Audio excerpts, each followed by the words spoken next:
Okay, here we are live recording. Welcome everyone to our Unlimited Network Mastermind that we do this every Saturday. Is prosperity time. I love it personally because it's really supporting myself to keep on track here, and doing the work and to arrive to the place where I can master this prosperity consciousness that we already are. Sometimes I get it's like, gosh, why do we have to work so hard when we already are who we are, right? But we are really practicing here. But first I want to say that today is May 14, just for our records, when we have all these videos recorded on under unlimitednetwork.com/mastermind, so you can always see them there, But I think that to get together here every week and to have this little drop, of persistence and commitment, and really shows, that we are here mastering our prosperity consciousness. And we are working together with this powerful book that I'm sweating, with it, like the Abundance book, and really practicing the release technique that is interesting to see how powerful it is to have this commitment, really, and to work with people, because this is a work that I'm doing for years. But the intensity that I'm experiencing, maybe it's because I'm ready, maybe it's because it's the time, or who knows what. But I mean, I'm really,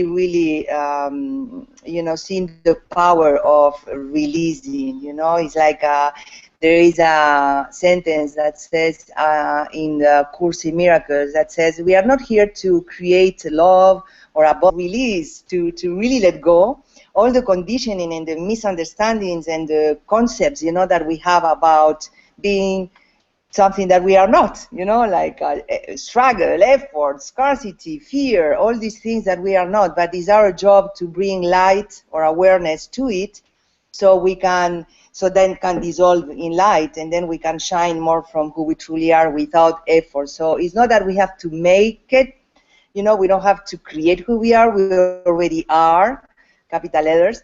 But we are very trapped, especially to me, this week was amazing. This chapter that we are going to open today, I ask the support of all of you, because first I got sick the entire week, so that means a lot, I think, for me. But to really have the courage to purge, from my subconscious mind and keep asking, all these patterns that really trap us, and limit us in our fulfillment here in this dimension, in our physical world, that we have all the right to have it all and to have an easy, beautiful, fulfilling life. So here we are to do the work together. And I want to say thank you to all of you, of course, for being here. The ones that you are on the panel today is incredible. I love it. And also the ones that you are seeing the recording. And yes, beautiful heart.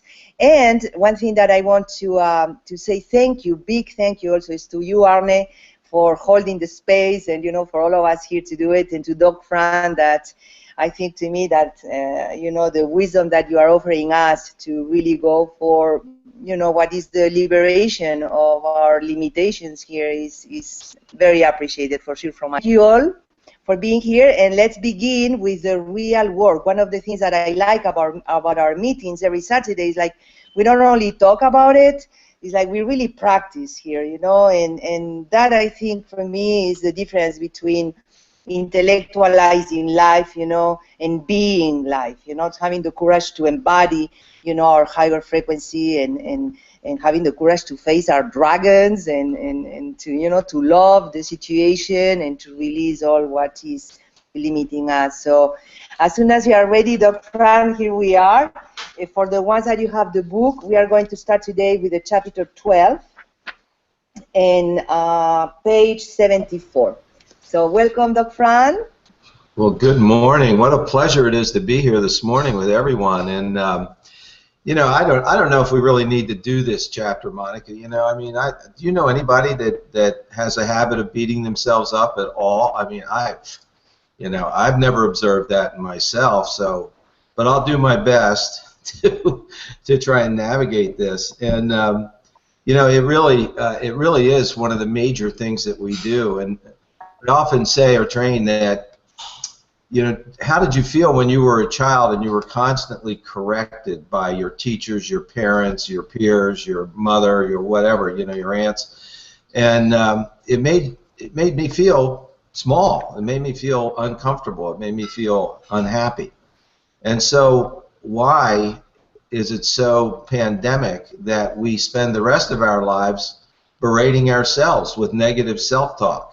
And so it is a critically important chapter for us to do, because everyone does it. I mean, you know, it's just an amazing ingrown subconscious habit. And one of the things, I hope you're picking up the thread here in the different releases, that the three major subconscious streams that we have are wanting approval, wanting safety, or wanting control. And so keep those in the back of your mind as we're going through the exercises today, because those are the subconscious streams that are really driving the manifestations that we see and experience in our lives. And another thing that occurred to me as you were talking this morning, Monica, is the fact that, you know, if we think about subconscious, if that is the seat of all of these behaviors that we have, whether they're positive or negative or perceived as positive or negative, they're all subconscious, which means without thinking. So we're able to, you know, put in a negative urge or a non-survival urge very easily, it seems. Most of us have that amazing ability to program ourselves to self-destruct or to inhibit ourselves, etc. And we do that without thinking at all. And isn't it kind of a conundrum that in order to impact on our subconscious with conscious thought, it's perceived to be a very arduous task. So let's keep both of those concepts in the back of our mind, because it would seem to me, and maybe the panel will agree or disagree, that if we're able to imprint counterproductive thought or intention subconsciously with no effort, doesn't it make sense that we should be able to imprint positive or productive content into our subconscious without any effort? So let's keep that in our mind, and let's work towards that goal. Well, chapter 12, getting rid of the habit of beating yourself up. The moment the mind is right, the body is right. That's from Lester Levinson. Interesting guy. I'll have to read some of his books, I think, going forward. We all seem to have a habit of beating ourselves up. Some people do it to motivate themselves. Others do it to control themselves. We do it for a variety of reasons, all of them done without discrimination and without realizing that we are storing up huge amounts of negative energy in our bodies. We're also storing up self-defeating programs which stop us from having the good things in life. This is where the famous "I don't deserve it" comes from. It's extremely important to rid oneself of this debilitating habit. So let's begin. Let's do an attachment to disproving of yourself and an aversion to disapproving of yourself or beating yourself up. And now, let's ask one more of the squeezing the lemon questions. What we're doing is bringing up our subconscious mind, taking a look at our resistance, our clutching, and letting go. Imagine disapproving of yourself all the time. You can't stop. You're going to continue this forever. Tilt your head down and notice it brings up an unwanted energy, and just allow it to pass through, and more and more. And when I read these words, I want everybody to really literally duck their head and actively feel the sensation, actively search for it if it's there, and allow it to release. To bring people that may be new on the call, we are literally looking down into our heart or abdomen and imagining a window there that we open so that this negative energy can pass out of our bodies unimpeded. So if that helps to create that metaphor of a window opened up, allowing the energy to pass through, then that's what I want us to do as we're talking about this and thinking about it. So really imagine disapproving of yourself all the time. I mean, that would be a very unsettling way to go through life, I would think. So put your hand on your feeling center, your stomach or chest, and allow it to pass through, and more and even more. Now, one more time. Imagine disapproving of yourself all together, or all the time, forever. You can't stop. You're going to have to do it all the time. You're stuck with it. Now, allow that energy to come up in your stomach or chest area. Don't push it down. Allow it to come up and allow it to pass through. And more. And even more. And then continue releasing until you have no more clutching in your feeling center.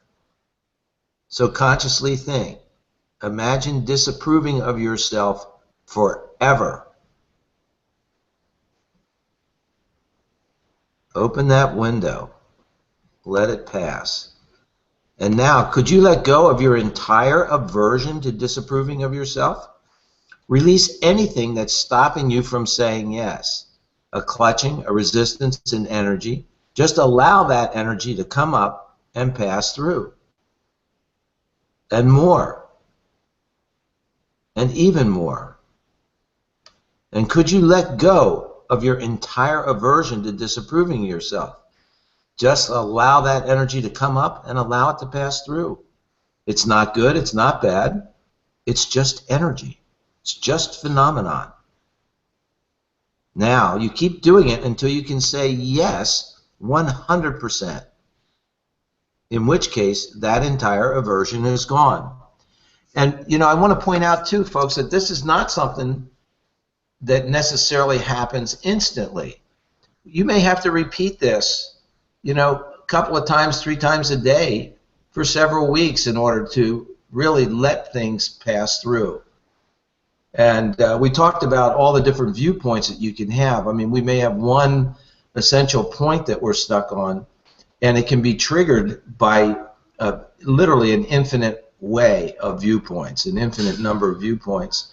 And so the really interesting thing is that we have to be open to allowing those different viewpoints to impinge and allowing ourselves to release that same subject over and over. That's why it's a recurring theme in our life, because we haven't found all of the pathways that trigger that unwanted subconscious action in our lives. All right, attachment to disapproving of yourself. Here's an interesting concept. Now let's look at the attachment to disapproving of ourselves. If you keep disapproving of yourself, there must be some subconscious attachment to continuing the habit, and subconscious habit. So let's take a look at that by having you complete the following attachment chart. Attachment to disapproving of myself, stream of consciousness. Let your mind think of things about the attachment. Write it down and see what you wrote or thought of as wanting approval, wanting control, or wanting to be safe and secure. And then release that want. So let's take a few minutes here as a panel to write down 3 or 4 things in this chart. What advantage is it to me to disapprove of myself?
All right. Who's got some ideas that they'd like to share with the rest of the panel? I do. Several things come up, and I had to go over into that position of disapproving of myself to see that it was fine for a moment. But I win if I do what my parents say, which means the voice in my head that was conditioned. I stay safe because it's the norm in my world. And this supports my fears, which are there to protect me and helps me understand everyone else. So those were mine. Oh my gosh. Okay, that was my bit. That was bad. That was bad. But Yeah. mine is I don't have to feel guilty. You know, I punished myself already, so no.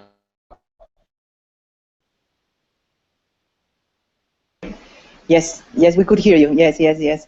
For me, what I wrote down, first I want to say that I did this last week. I think that's when I went sick, because first when I said me, like, you know, like attached to disapproving, I didn't find any benefit of it.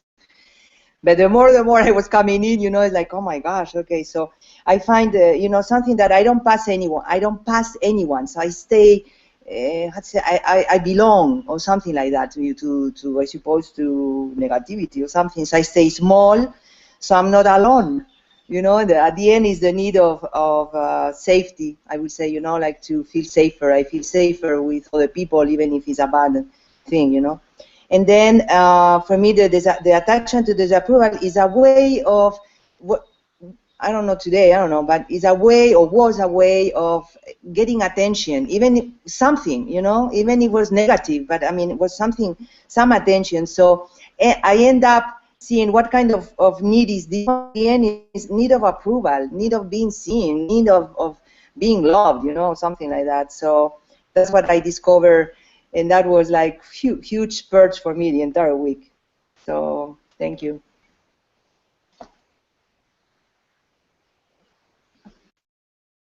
Very good. Anybody else? You know, Go ahead. I can say I recognize same thing in me. Do I have equal? Sorry.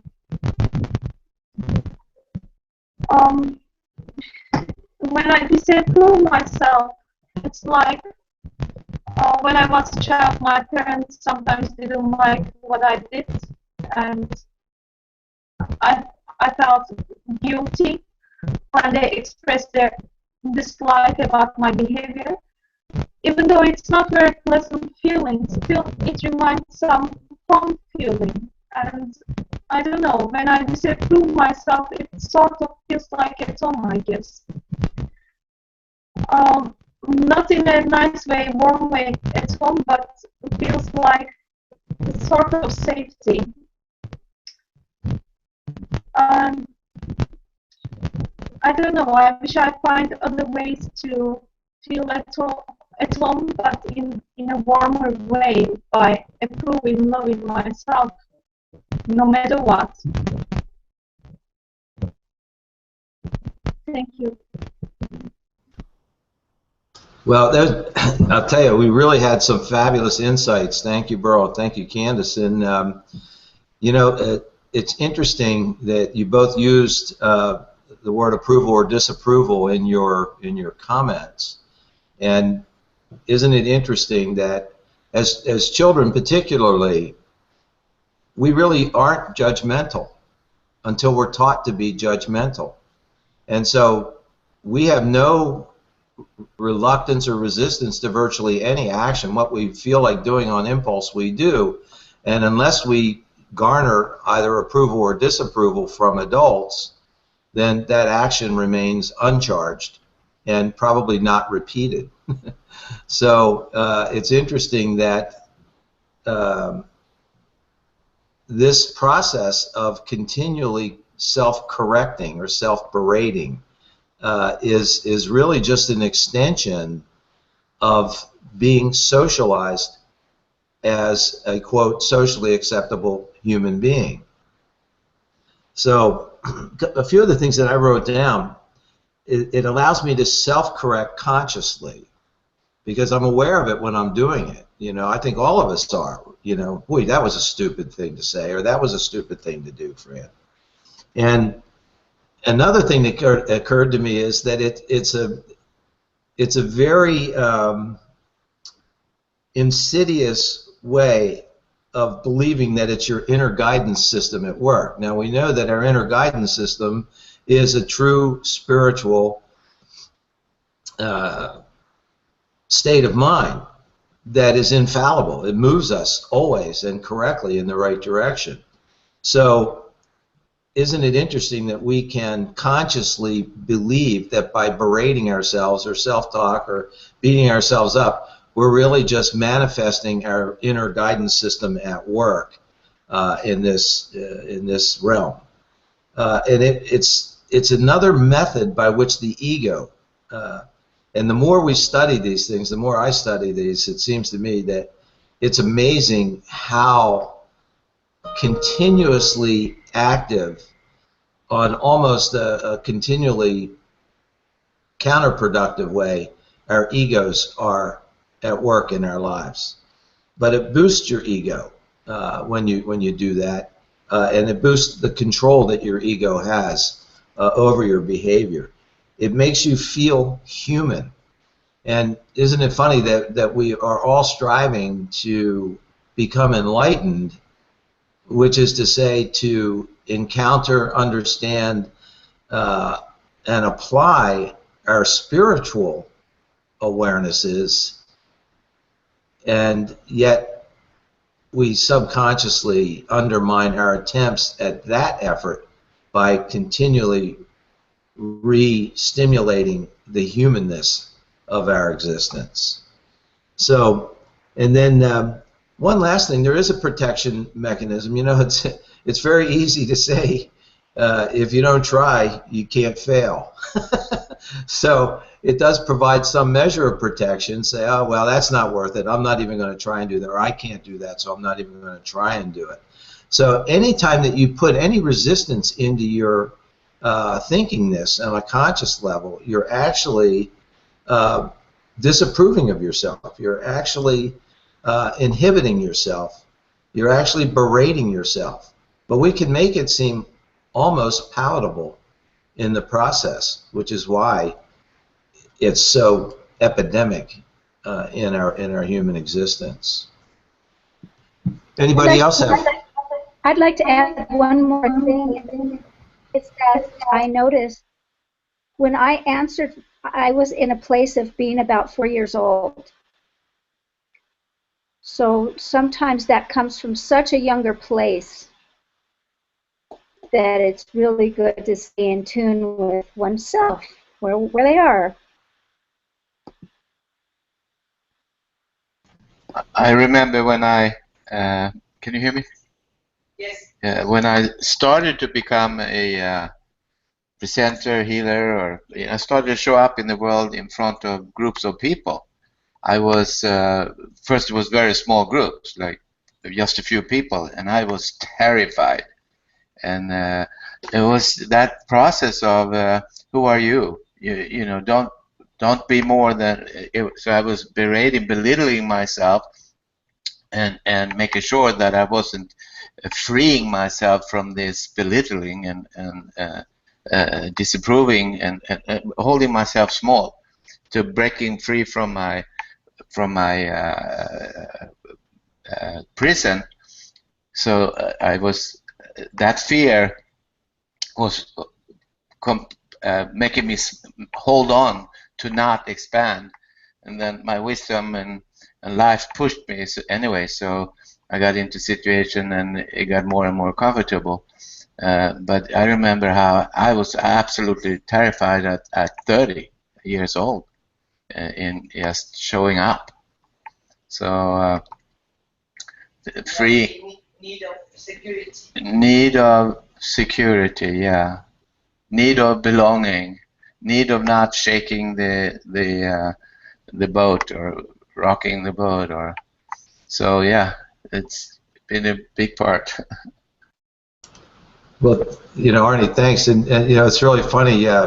Candace said I went immediately to a place where I was 4 years old, And how many of us have seen adults that, regardless of our chronologic age, we have a very demonstrable ability to behave like children, especially when we feel threatened or thwarted in our goals or wants or attempts, you know. So, did anybody have the word perfection come up in their thinking? Good. Why don't we talk about that for a minute? Yes, that was interesting because this is I discovered that on the second process, but doesn't matter. The thing is, wanting perfection is is kind of how to say, like the nutrition or the pool, if you want to constantly disapprove. Not only me, the most painful thing that I see right now is that how much I project that outside, seeing, like, especially my intimate partner. I'm sorry, I'm becoming aware of all of that I love it because I think it's the only way that I can let it go, But this addiction to perfection, really comes, from seeing everything wrong. Whatever I do, I get from the outside feedback, like, you are not speaking good this, you are not doing good this, and constantly from the outside, from the inside. So I do want to highlight, the need of perfection can only come from the belief of imperfection, I suppose, or whatever it is, but it's something that I see, and that I related this with the need of security, control security. Like, okay, this need of perfection, what is the wanting? Do I want control? Do I want security? So I was a little confused on that one. And then also, like, my mind will get very active through this disapproving thing by not only the need of perfection, but also by fixing it. It's like I become creative about, okay, let's fix it, let's make it perfect, but make it in fabrication, not in allowing it, So that's a huge amount of energy. I mean, I'm amazing. And again, I related that, like, I'm controlling all the situations, around and everything. I have to judge it or pick it. What an how do you say, like, how much energy we can use on that. It's like, wow. So yes, I don't know if you want to talk more about the wanting perfection, but it was amazing when I woke up that layer. Thank you. I want to jump in 1 second that I find very interesting of this particular topic about, being disapproving of yourself. And it's very subtle. What about being disapproving of somebody else? Then it becomes like a mirror. And it happens to me. Sometimes I see that pattern on other people and I disapprove of them, right? Not of myself. But I think it's a mirroring. It's a way of not approving of myself, of that part of myself that relates to that other person.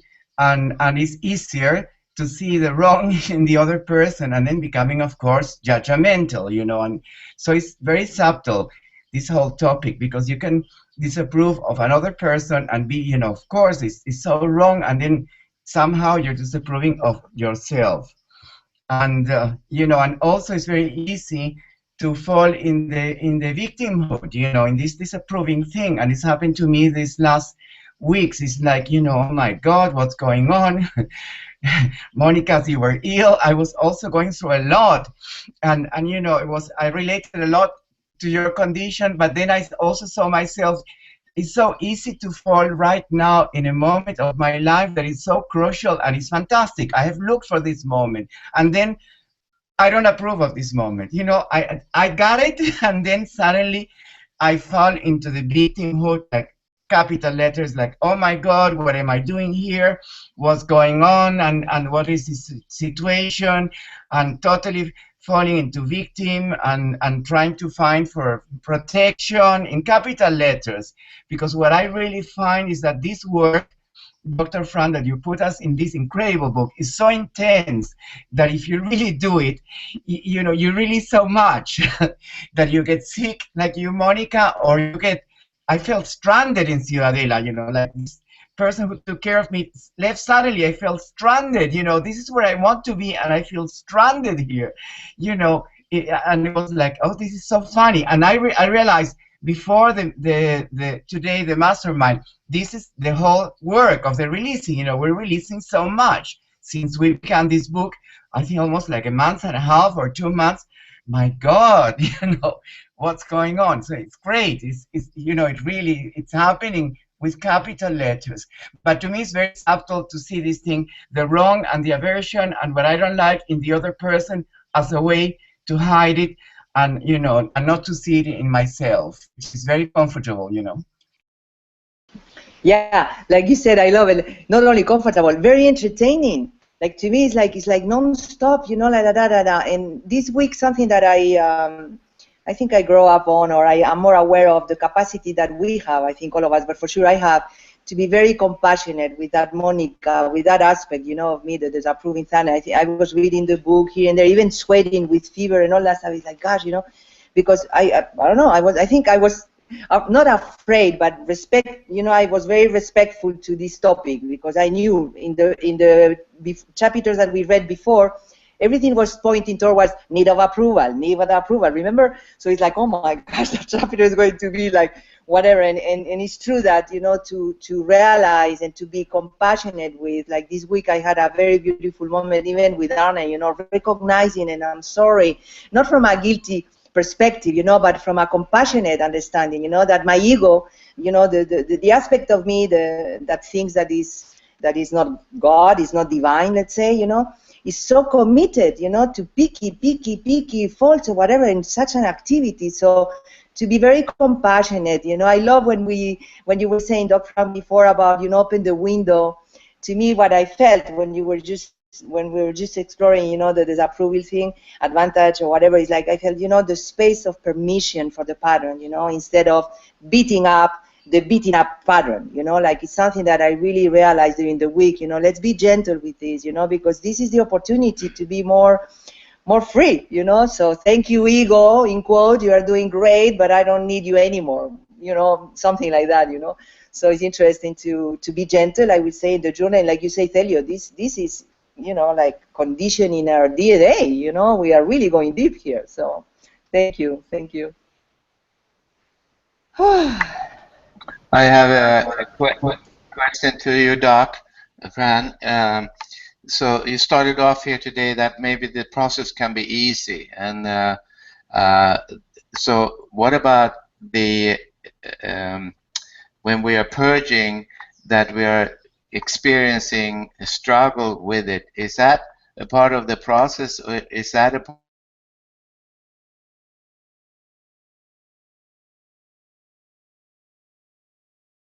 We lost your transmission, Arne. Yeah, maybe you speak loud. Okay. Now you can hear me, right? Yeah. So I don't know how much you heard me before, but the struggle, the struggle that we're experiencing during this process, is that a part of the process, or a part of the process that's against the process that we normally kind of engage in, because it's not so easy just to switch into another mindset, but it's not actually necessary if we get very, very, very good at it. We can go straight, recognize the resistance, let it go, and not have any side effects on it. You have any comments on that?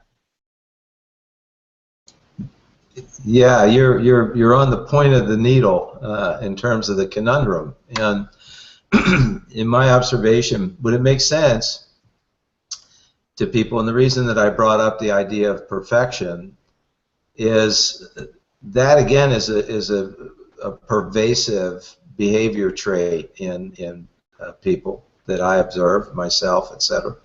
And it stems from the basic duality of our natures that we've talked about a lot, that we are simultaneously immortal spiritual beings with powers, as well as mortal human beings with powers.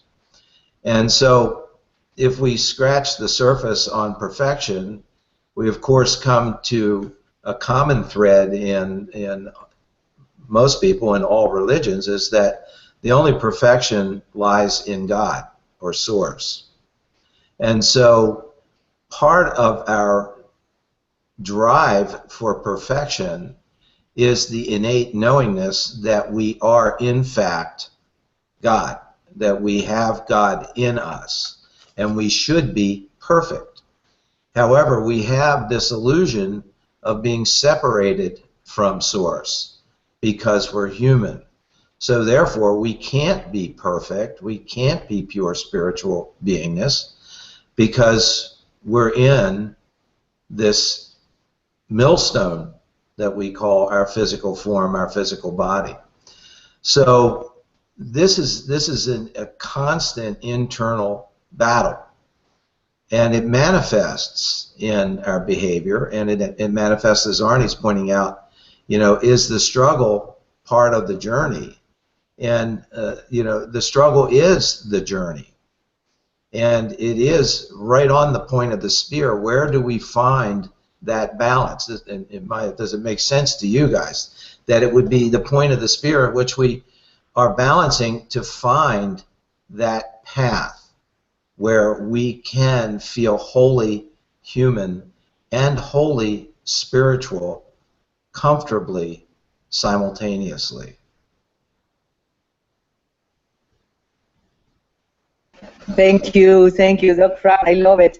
One thing that I'm realizing listening to your words right now, is like when in the chapters before was a point, where they were saying, and remember to approve yourself constantly. I don't know if you remember, but we were studying that thing. So, when I say inside my head, okay, I love and approve of myself, that is something that I learned 35 years ago from Louise Hay that I love. Is a wonderful, one of my first teachers when I started to feel the call, for more, for light or something like that. And when to say to myself, I love and approve of myself. When I am just aware of some mistake or something wrong in front of me, or I judge someone or whatever it is, it is powerful enough for me to see, okay, what do I choose here? I'm choosing to stay, to really believe that was something wrong about someone or about myself, that I didn't speak right, or I erase all that because it's an illusion, and I just focus on approving of myself. And I can see, the more I approve of myself, that's what I didn't approve of myself, love and approve of myself, like, Louise Hay was saying, just stick with it 29 days, or, whatever it is, all day long, the mantra, and I start, like wonderful, like the first day, I love and approve of myself, I love and approve that, and then 3 days later, I don't go on, because the inner battle that I had before, I didn't know how to release it, I didn't know how to really be aware of the contrast, of what I was purging up. So I just want to say that the need of perfection, or whatever we are discovering right now, has the habit, I will say, in the back that is going to look for the wrong, just to be active, So I love that. Okay, we don't need, like you said, to be perfectly imperfect, something like that. It's not congruent, rational in our rational mind, but to realize, that I'm perfect in my human imperfection, in my limitation, and relax, instead of pushing that is ego struggle strategy, So thank you for that. Beautiful. Monica, say something. 2 years ago, I also started to read and listen Louise Hay's material, and I was also doing meditation with her audios, and always, every day training, I love and approve myself in front of the mirror, the mirror work. I love and approve myself. And repeat again, it was, and now, shit, this is just bullshit. I don't love and approve myself. If I was doing this right, then I would love and approve myself. If I was in this situation, if I was this person, then I would say this easy. But this is just bullshit. I was throwing things away, and it is really, really, it takes time. It's like going to gym. You don't have muscles, just you eat all the stuff and train 5 minutes. You don't get muscled body. You have to make a discipline. You have to train yourself every day. You have to train your mind every day. You have to do your push-ups. You have to do your affirmations, whatever. But you have to train daily, and then you understand that it starts to become natural. Even though at the beginning it's really awkward. If you're a person judging yourself all the time, it's so awkward to say, go to mirror, I love and approve myself. That doesn't sound true. But just keep doing. Even though you throw all the books and material, just 2 days later, turn them back and try. Yeah, this is why we are here. We need to try out.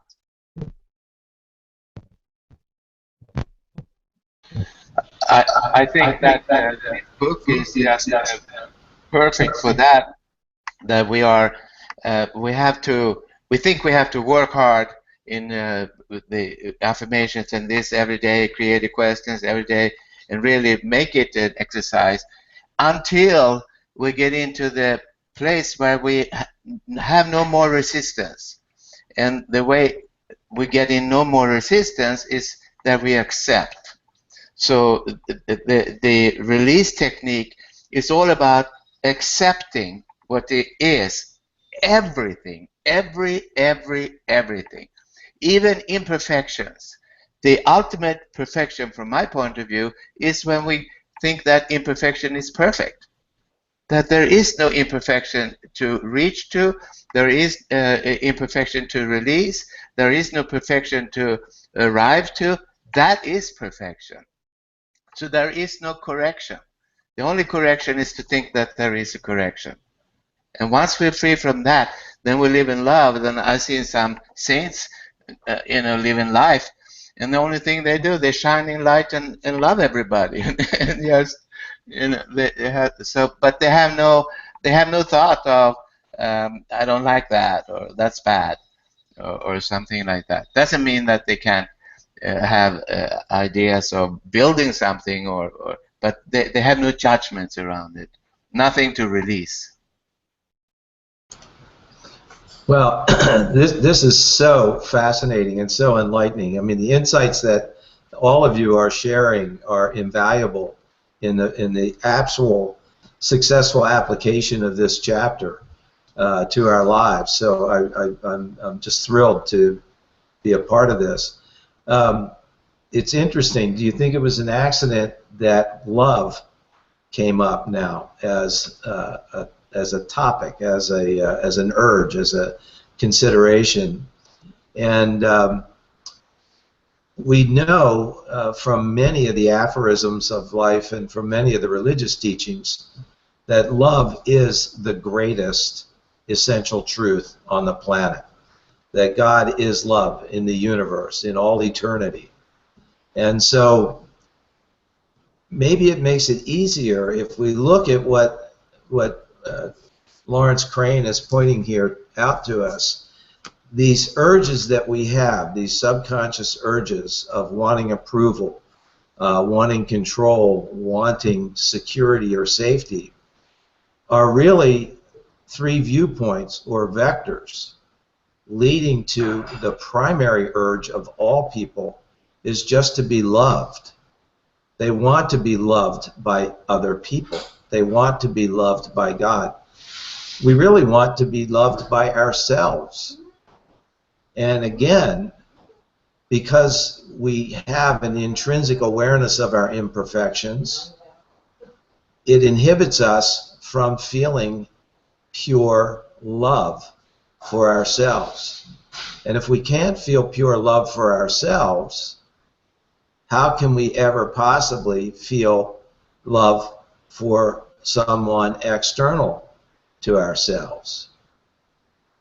So the next word that pops up, and maybe it'll really help in understanding what we're trying to do in beating ourselves up, is forgiveness. Another huge, huge urge that we have and resist. And I have a definition of forgiveness that I wrote, in one of our masterminds, actually.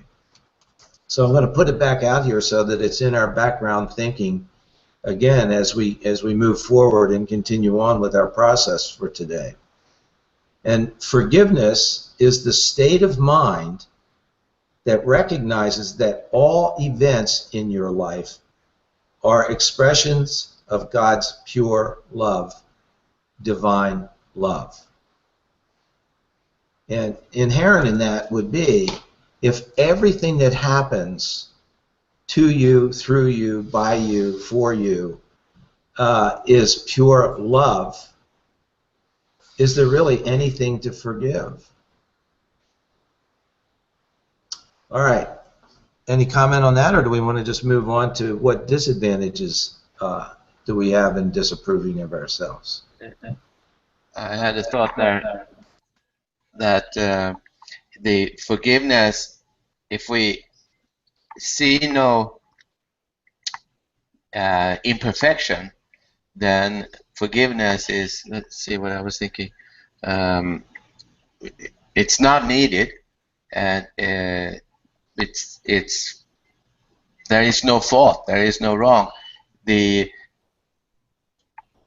Anything that we see is just right. I lost exactly what I want to say, but I agree. Arnie, that phenomenon is referred to as isness. It's when you have an insight that is so powerfully correct and essentially true to your beingness that you can no longer articulate it because there is no need to articulate it. It is now incorporated into your self-consciousness as a beingness. It takes no effort to be. I forgive myself for it. Oh, you're I'm on in the a constant state of as-isness.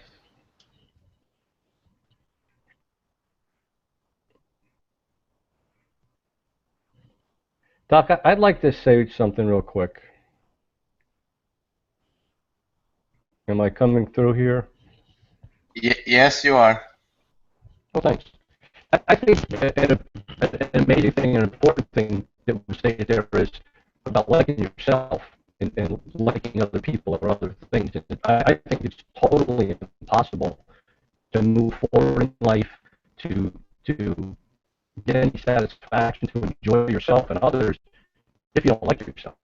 Because how do you know what you're looking for in other people and other things if you don't know what's truly inside you? And I believe you really need to understand yourself and like yourself before you can enjoy anything in life. That's all. The basis of living a good life is that you like yourself, you like what you see. As soon as you oppose something, then your happiness is defiled, right?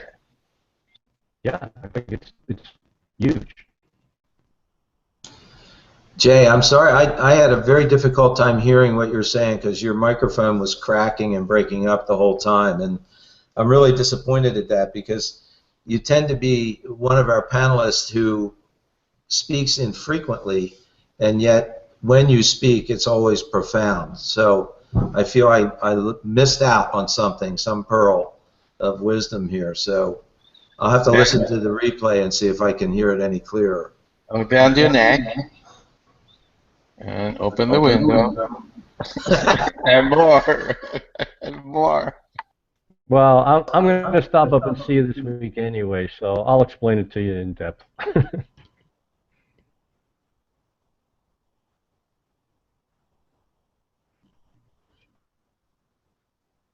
All right, shall we move on? And we have about 8 minutes. Isn't it interesting that we've spent our entire mastermind this morning on the very first exercise in this chapter? So if it's any indication, as Monica said at the beginning, what a powerful chapter this is in all of our lives, and you know, but this whole book, I keep having that sensation after each chapter, is that they really have masterfully put together the building blocks and stepping stones to finding that peace that we seek by encountering and investigating all of these various viewpoints that truly do end up releasing all of the inhibition, resistance that we have as we apply it on a continual basis, as Burl pointed out. You know, you don't store fitness, so, and apparently you don't store enlightenment either. It is an active process which keeps it exciting and fun. What disadvantages it to me to disapprove of myself? So why don't we take a few minutes and write those down, and that may take us to the end of today's discussion.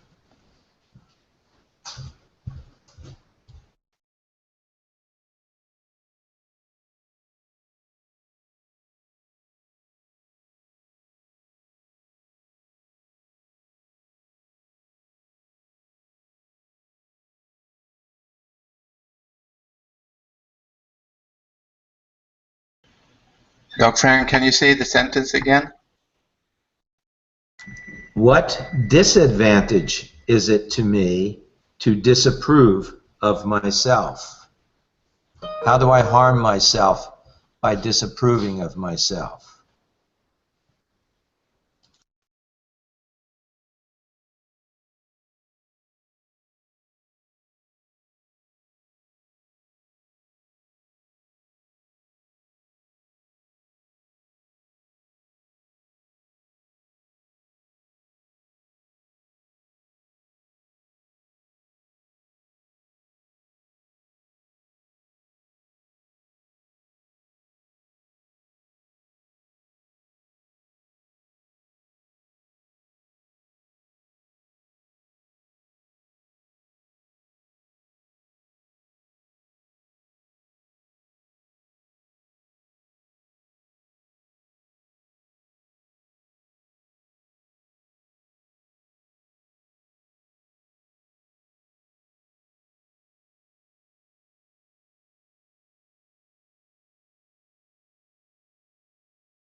I see everyone hard at work here.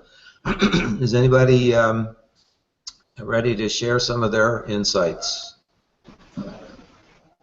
I am. Yes. Well, I have less fun. Me too. I have less fun. Go for it, Candace. Oh. What happened? Okay. We hear you. We hear Okay. you, Candace. Go. I have less fun. I am disarmed in facing the world. In other words, I'm more vulnerable, which must mean I'm more available, and I'm smaller if I disapprove of myself. So anyway, go.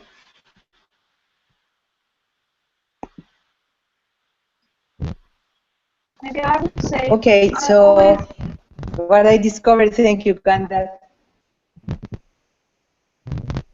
Well, just one second. What I discovered for myself is that the disadvantage that I see is like I keep nurturing that need of approval, you know, like constantly, you know, the need of approval nurtures the need of approval and more need of approval. At the end, it's like from my ego side, that will be the stressful situation, you know. And the consequence of that is that I'm upset with myself and others, so I feel upset. It's like inside my ego side, let's say, is like irritated. You know, everything takes me out of center, let's call it. I don't know how to explain that, but that's the experience that I had or that I'm releasing. And then that will end up in need of approval. But then I think that I want to say two things about right now. One is how beautiful I see that we can be very gentle with these energies. I just put my head down, and open the window of my heart, and it's just to allow these energies to come out. So I feel the beauty of that gentleness. I don't have to fix it. I don't have to judge it. It's just like allow it to come out. So that was beautiful. But I end up something that I let go through the window is that all this process, at the end, that aspect in myself ends up, but there's like I hate myself deeply, at the separation, so I do that with me and with others, let's say, and it's a sensation of self-hatred, something like that. So, and of course, that if I have to relate it on what need, that comes from is again need of approval, need of security. I think I don't know how to distinguish that in this case, but it's very, very powerful. Thank you. Beryl, go for it. For me, it's like seeking for perfection and deciding that this moment is not perfect.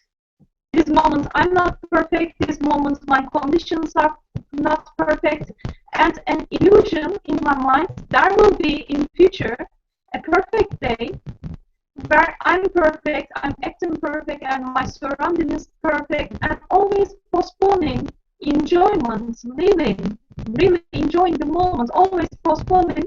Some future day will come in my mind where I really approve myself, love myself, and enjoy myself environment, and everything is okay. So that's always an illusion. It catches you and stops you doing anything, enjoying your moment.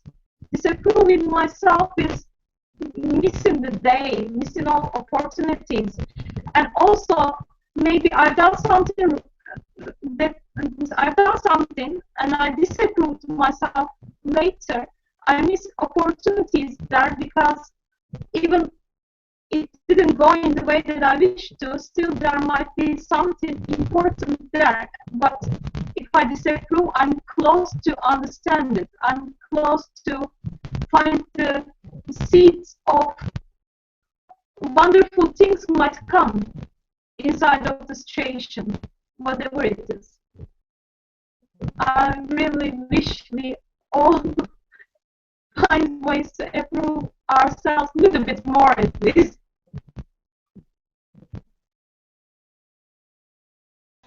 Such wisdom words. Thank you.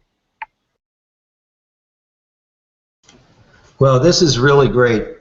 I'm going to leave us with for this morning with some things that your comments all, in my observation, point to these. The disadvantage is that it squashes my beingness. We inhibit ourselves. It inhibits my enlightenment. If I believe that I'm incapable of being enlightened, it limits my effectiveness.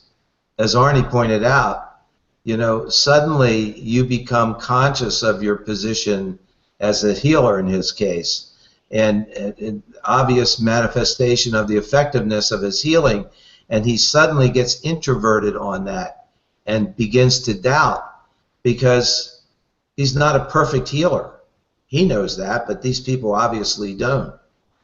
So, God, now I'm at fear of being exposed in my imperfections. Oh my God! And finally, and the greatest thing, and this is a concept that I think we'll probably pick up on next week. It prevents my urge to create, and that's another really fascinating topic for all of us to ponder and discuss, is why are we really here on Earth? What is the purpose of us recycling through this human form? And maybe it has something to do with create.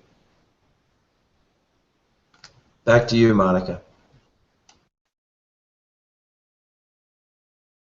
Wow. Well, thank you.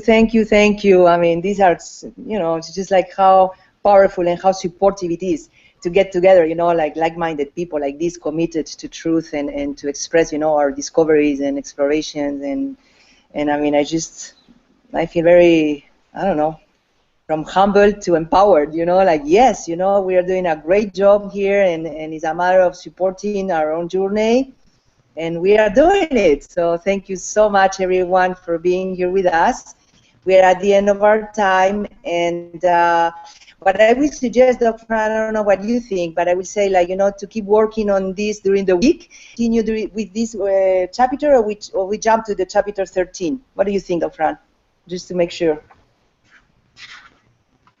No, I think this chapter is worthy of a couple of weeks. I think we'll finish it up next week, because we've really just touched on the first of the 4 flows in the chapter, and we'll talk about flows too, so that we get an idea. Again, every word has multiple meanings, and we've used flow in a lot of contexts, and understanding the flows.